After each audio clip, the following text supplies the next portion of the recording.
And we'll start tonight with Ukraine because some of the first refugees have moved in with strangers in the East Midlands through the new Homes for Ukraine scheme.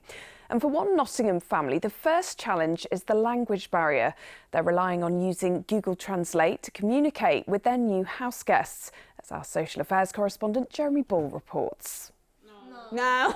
A warm welcome in Woollerton. Ola and the girls are already part of Leah's family, but it's only a week since they met.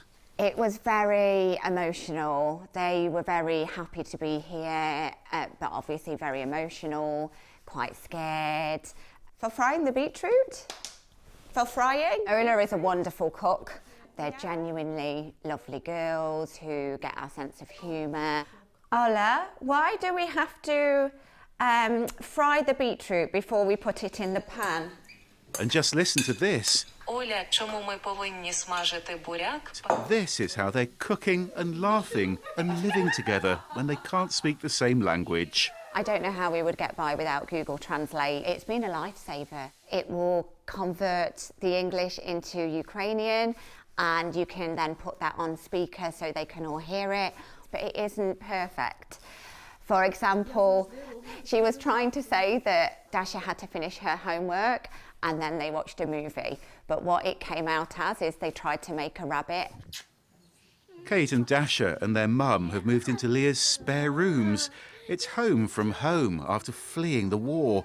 They saw rockets explode in their neighbourhood, but they had to come here without their dad.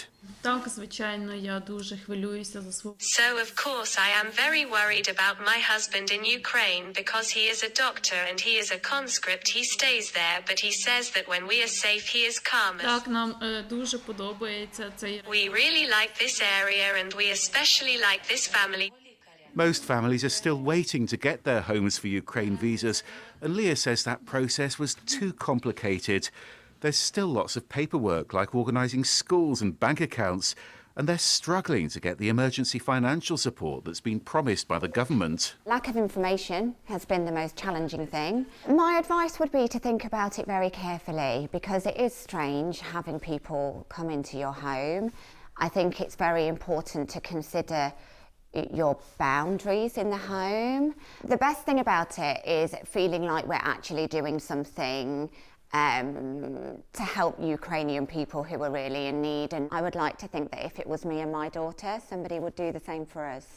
Settling into life in a strange country isn't going to be easy, especially when there's still so much for them to worry about back home.